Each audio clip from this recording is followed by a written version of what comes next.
বর্তমানে আমাদের পরিবার হয়ে গেছে ছোট পরিবার, এমনই ছোট পরিবার যে মা বাবা এবং সন্তান। এবার কি হচ্ছে, এই যে সন্তান যখন একটি পরিবারে আসে, সারা পরিবারে একটা খুশির মহল বয়। সেই সময় শুধু মা বাবা ছাড়াও দাদু দিদা, দাদু ঠাম্মি যারা রয়েছেন, তারাও এই ছোট ছোট বিষয়গুলো, মুহূর্তগুলো তারা উপভোগ করতে চায়। কিন্তু মাঝখানে একটা দূরত্ব কোথাও বাধা হয়ে দাঁড়ায়। কিন্তু আমাদের এখন কাছে এনে দিচ্ছে আমাদের হাতের মুঠোফোন।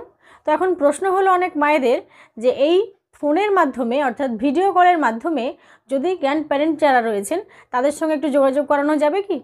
এবার আমরা একটা ভয়ে চলি যে ছোট থেকে যদি বাচ্চাকে ফোন দেখায়, একদম ছোট থেকে, তাহলে তার বড় হয়ে একটু যখন সে 1 বছর বা 2 বছর হবে, তার ফোনের অনেকটা নেশা হয়ে যাবে। সেক্ষেত্রে আমরা ছোট থেকে ভিডিও কলে তাদের সঙ্গে যোগাযোগ রাখতে পারি কিনা। অবশ্যই এই মিষ্টি মুহূর্তগুলো ধরে রাখতে সকলেরই ইচ্ছে করবে। এবার এইখানে ভিডিও কলে কথা বলতে পারা যায় কিনা, বা বাচ্চাকে ভিডিও কলে কতক্ষণ দেখাবো বা দেখাবো কিনা আদৌ, সেটা নিয়ে অনেক প্রশ্ন থাকে। আজকে সেটাই কিন্তু ক্লিয়ার করি, চলুন। একদম ছোট থেকে, অর্থাৎ একদম 1 দিন বয়স থেকে 3 মাস বয়স পর্যন্ত বাচ্চা কোনো রকম কিন্তু ভীষণ ক্লিয়ার হয় না, অর্থাৎ সে সেরকমভাবে দেখতে পায় না, কোনো কালার বা কিছুই তার সেইভাবে নজরে আসে না। এই সময় কি করবেন, এই সময় বাচ্চার একটু সে হাসতে শিখছে বা সে হাত পা নাড়ছে, এই ছোট ছোট ভিডিও ক্লিপিংসগুলো তুলে তার দাদু ঠাম্মি বা দাদু দিদার কাছে পাঠিয়ে দিন, বা কোনো কোনো সময় তার বিশেষ মুহূর্তের ছবিগুলো তুলে পাঠিয়ে দিন, তাহলেই হবে। এরপর 3 মাসের পর থেকে 6 মাস বয়স পর্যন্ত তাদের একটু একটু ভিশনটা ক্লিয়ার হয়, এবার সে একটু একটু দেখতে পায় বা একটু একটু সে শুনতে পায়, তাহলে সেই সময়টা 1 থেকে 2 মিনিট তাকে ভিডিও কলিংয়ে কিন্তু কথা বলানো যেতে পারে, অর্থাৎ ভিডিও কলিংয়ের মাধ্যমে তার সামনে একটু যোগাযোগ সংযোগ রাখা যেতে পারে। যখন হয়ে গেল 6 মাস বয়স, সে একটু বসতে শিখে গেল, এই সময় কিন্তু তাকে সর্বোচ্চ 5 মিনিট ভিডিও কলিংয়ের মাধ্যমে কথা বলানো যেতে পারে।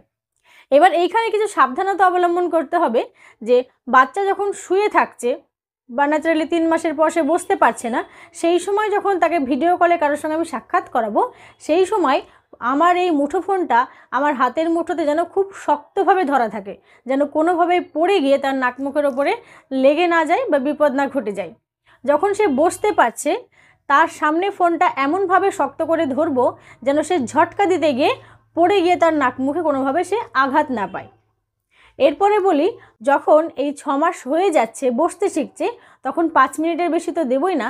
এবং যারা এই ভিডিও কলের মাধ্যমে তার সঙ্গে কথা বলতে চাইছে, তাকে দেখতে চাইছে, তাদেরকে আগে থেকে আপনি একটু ওয়াকিবহাল করে দিন একটা বিষয়ে, সেটি হলো তারা যেন খুব চিৎকার না করে, বা সাউন্ডটা প্রয়োজনে আপনি একটু কমিয়ে রাখুন। তারা যেন সেই সময়টা একটু টেনে টেনে শান্তভাবে ধীরে কথা বলে, যেমন কেমন আছো বাবু, তুমি কি শুনতে পাচ্ছ, এরকম। যেন সবাই মিলে হামড়ে এসেছে, দেখ দেখ দেখ, এরকম নয়। এই বিষয়টাতে ও চমকে যেতে পারে, ওর কিন্তু ভিডিও কলের প্রতি অনীহা চলে আসতে পারে। তাহলে এই বিষয়টা আমাদের একটু মাথায় রেখে চলতে হবে। আরেকটি বিষয় অত্যন্ত জরুরি, সেটি হলো যখন ভিডিও কলিংটা করব, ঘরে যেন পর্যাপ্ত পরিমাণে আলো থাকে এবং আলোর দিকে মুখ করে যেন সে বসে, আর ফোনের লাইটটা যেন একটু কমানো থাকে। এই বিষয়টা একটু মাথায় রাখতে হবে।